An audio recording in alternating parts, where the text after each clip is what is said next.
আসসালামু আলাইকুম, welcome back to my channel. তো আজকে তোমাদের সাথে শেয়ার করব হোমমেড ফ্রান্স ফ্রাই রেসিপি।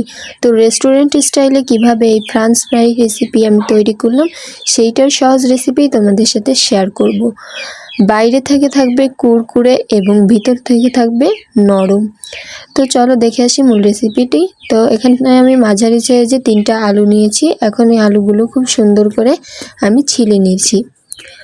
তো ছিলে সুন্দর করে ধুয়ে নিব। তারপরে ধুয়ে ফ্রান্স ফ্রাই যে লম্বা লম্বা করে কেটে নিতে হয় ওইভাবে করেই কিন্তু আমি লম্বা লম্বা করে কেটে নিয়েছি। এই যে দেখতেই পাচ্ছ, এইভাবে করে লম্বা লম্বা করে চিকন চিকন করে কেটে নিবে।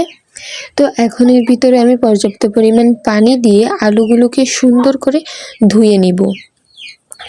আর তোমরা কিন্তু বাসায় সহজেই এই অল্প কিছু উপকরণ দিয়েই ফ্রান্স ফ্রাই তৈরি করে নিতে পারো। তাহলে আর বেশি দাম দিয়ে রেস্টুরেন্ট থেকে বা দোকান থেকে কিনে খেতে হবে না। তো এই যে আলুগুলো খুব সুন্দর করে আমি ধুয়ে নিচ্ছি।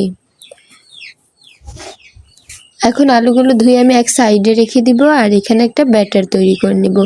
যার কারণে এখানে আমি প্রথমে নিয়ে নিয়েছি আটা, হাফ কাপ আটা নিয়েছি, পরিমাণ মতো দিয়েছি লবণ, সামান্য কিছুটা হলুদের গুঁড়া আর সামান্য কিছুটা ঝালের গুঁড়া, আর দিয়ে দিচ্ছি একটা ম্যাগি মশলা। তো এখন এইগুলোকে আমি হালকা পানি দিয়ে একটি ঘন ব্যাটার তৈরি করে নিব। ব্যাটারটা কিন্তু একদম পাতলা হবে না, আবার বেশি ঘনও হবে না। তো মিডিয়ামের মাঝামাঝি যে ঘনত্বটা হবে আমি তোমাদেরকে দেখিয়ে দিচ্ছি, এই ঘনত্বের মধ্যেই কিন্তু ব্যাটারটা তোমরা তৈরি করে নিবে। আর কে কোন জেলা থেকে আমার ভিডিওটি দেখছো অবশ্যই আমাকে কমেন্ট করে জানিও।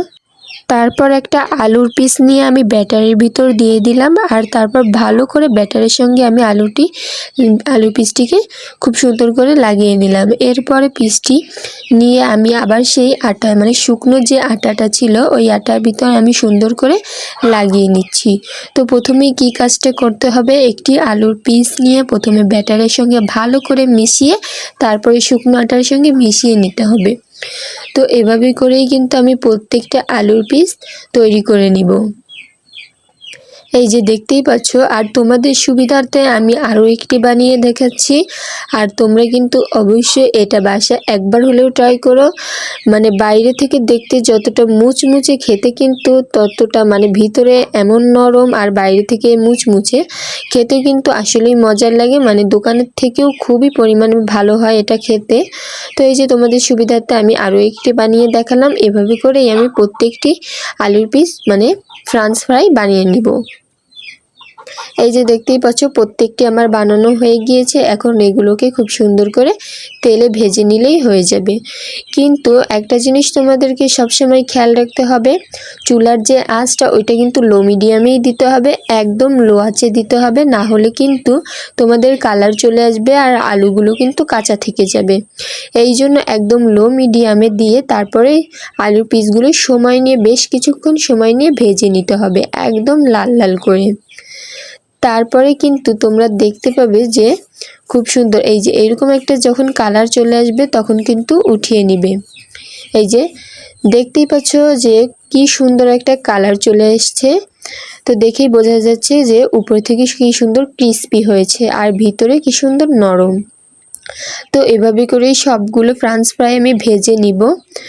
আর এরপরে ভাজা হয়ে গেলে এই তো চলে আসলাম।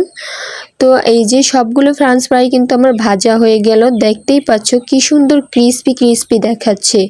এগুলো কিন্তু খুব ক্রিস্পি হয়েছিল। তোমরা যারা এখনও বাসায় ট্রাই করোনি তারা বুঝতেই পারবে না, অবশ্যই একবার হলেও বাসায় ট্রাই করো। ভালো লাগলে অবশ্যই চ্যানেলটি সাবস্ক্রাইব করে পাশে থাকা বেল আইকনটি বাজিয়ে দিন।